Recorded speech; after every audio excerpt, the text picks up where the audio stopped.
Anyone who's ever fought their way to the locked military base in GTA knows the feeling. A stack of wanted stars, a car shot full of holes, the whole army on your tail, all for one single thing sitting on a slab of concrete. The Jetpack, a rocket-powered backpack that turns you from a run-of-the-mill thug into a guy who laughs at traffic, fences, and the laws of physics all at once. Which brings us to the question we're here for. How real is the jetpack in GTA? The answer will surprise you twice. First in a good way, then in a bad one. In this episode, we're taking the GTA jetpacks apart, what's inside them, which real machines they're based on, and the juiciest bit for this channel, whether you could actually go to war on one the way that nameless psychopath does on the streets of Los Santos. Alright, let's dig in. The series has at least 2 different jetpacks, and that's not Rockstar slacking off. It's 2 genuinely separate branches of the real technology. The first is the classic pack from GTA San Andreas, stashed on the military base. 2 nozzles, 2 tanks on your back, 0 wings. It's almost a portrait of a real device, the Bell rocket belt from the 1960s.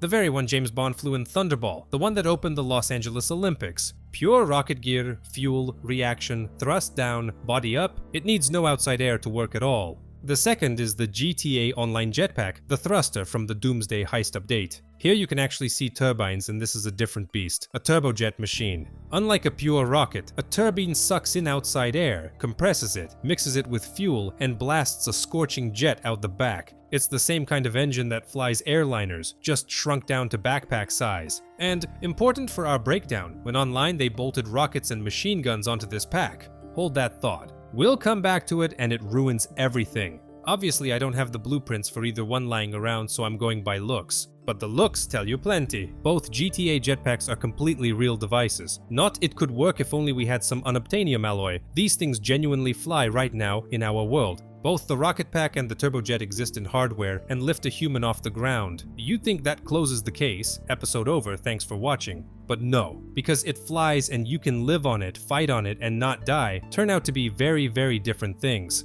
The big problem, the jetpack guzzles fuel like crazy. Remember that Bell rocket belt, the one San Andreas copies? Well, its headline spec is flight time, about 20 seconds. 20 seconds. Just enough to make a dramatic hop over a house, land, and that's it. Tanks dry, show's over. And it's not because 60s engineers were all thumbs. It's fundamental physics, and it's worth understanding because it explains literally everything in this video. To hover, you have to keep shoving something downward, a stream of gas. The force holding you up equals your weight, and you pay for it every single second. Here's the key principle. The smaller the area you push your flow through and the faster that jet moves, the more expensive every kilogram of lift gets. A helicopter takes a huge rotor and slowly flings down a giant pancake of air, which is why it hovers while only nibbling at its fuel. A jetpack spits a thin, super-fast jet out of a couple of nozzles, and pays many times more energy for the same kilogram of lift. Makes sense? It makes sense. That's exactly what low efficiency means, only now you can see where it comes from. The modern lineup for lunatics. In half a century, the rocket belt hasn't really moved the needle on flight time, but other approaches have shown up. Let's run through the ones that actually fly.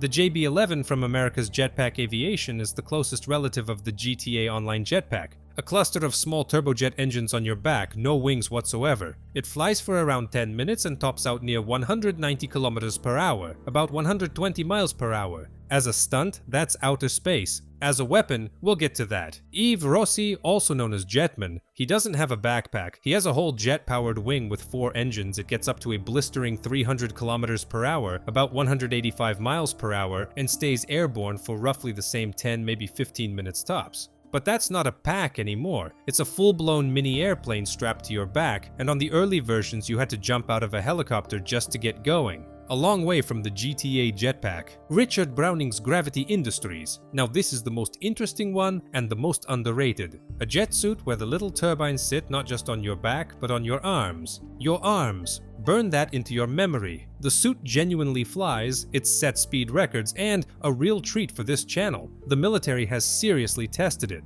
British Royal Marines used it to practice an assault boarding of a ship. Fly in off the water, land on the deck, rig a ladder for the rest of the squad. Pretty much the rooftop assault from our own episode, just out over the sea. The Martin Jetpack, for the sake of completeness. Honestly, it's not even a jetpack. It's a machine running on 2 big ducted fans that barely topped 100 kilometers per hour, about 60 miles per hour. The military found it too heavy, but rescue crews and firefighters were interested thanks to its ability to just hover calmly in place. The company did fold in the end though. The fact that San Andreas puts the jetpack on a military base of all places is no accident. The military was among the first to get fired up about the rocket pack, and the logic is rock solid. A soldier who can fly Tier's conventional tactics to shreds. Take storming a building the enemy has taken over. Right now, dropping a team on the roof means a helicopter. And in a hot combat zone, a helicopter is a fat, slow target screaming across the whole neighborhood. It has to creep in, hover, unload its people, and only then bug out. In that time, it'll get shot down 100 times over. Compare that to soldiers who can fly themselves. Lift off, take your positions, strike out of nowhere. You might object, isn't the pack bulky? Won't it slow the squad on the march? No problem, take your position, ditch the pack, and your mobility's back. And this, for the record, is a real honest advantage of the jetpack.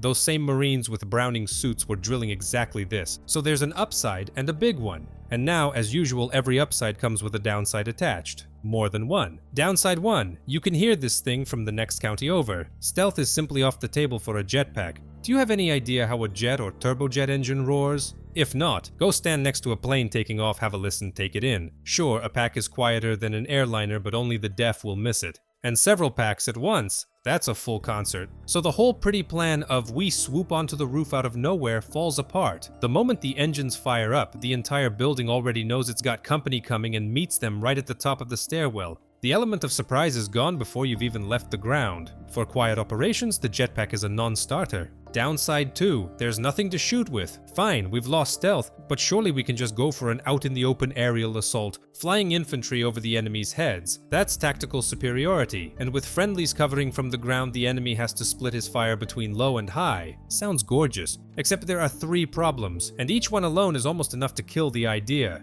First, your hands. At best, the pack is steered with a single joystick, like in San Andreas, so at least one hand is always busy. And in the most advanced real-world suit, Brownings remember where the engines are? On your arms. Which means the pilot steers by turning his own arms, so picking up a rifle without face planting into the ground is physically impossible. You move your arm to aim, and instantly change your thrust vector and fly off the wrong way. Second, recoil. Say we somehow free up the hands and shove an assault rifle at our flyer, enter Grandpa Newton. On the ground, recoil gets soaked up by your shoulder and your feet gripping the dirt. In the air, you're a freely floating body with nothing to brace against. Every burst shoves and spins you backward like a balloon someone let the air out of. Aimed fire with anything bigger than a pistol becomes a lottery. Third, reloading. Swapping a magazine takes 2 hands, which means you either hover in place, turning yourself into a juicy stationary target, or you go looking for cover, which, surprise, doesn't exist in mid-air. Whichever way you turn, you're stuck. It's as if Rockstar heard my complaints and, in online, handed out a jetpack with a mount carrying heavy weapons. Fire away without aiming by hand.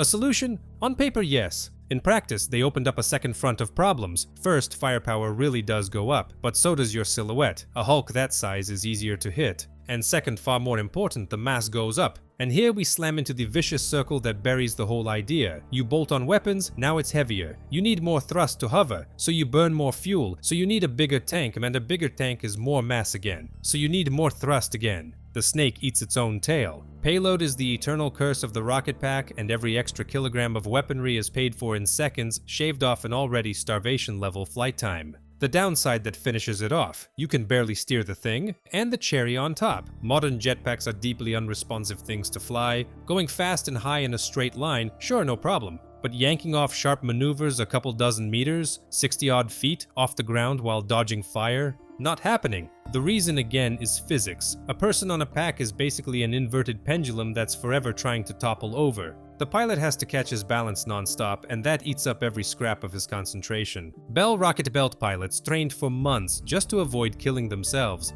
And since the flyer can't jerk around sharply, shooting him out of the sky from the ground is about as hard as hitting an ordinary target on the ground. All that vaunted third dimension barely helps in practice. To sum up, the GTA jetpacks are, weirdly enough, just about the most realistic exhibit on this channel. The San Andreas rocket pack and the online turbojet exist in hardware and honestly do fly. Can you build one? You can. People already have. but fighting on one the way you do in the game, you can't. 10 minutes of flight at the very best, a roar that fills the whole neighborhood, hands tied up steering, recoil spinning you around in mid-air, maneuverability you could measure with a thimble, and every bolted-on kilogram of weaponry biting into an already tiny window in the air. And yet the Jetpack's real-world prospects are genuine. Pinpoint insertion of special forces onto a roof or a deck, rescue crews, firefighters, paramedics, even courier work. It's just that all of that is a very long way from the picture of you soaring over Los Santos and hosing everyone down with miniguns. On our scale, I'm giving the GTA Jetpack an honest 4 wanted stars out of 6, enough to make them roll out and bring the party, but not enough to send a whole army after you.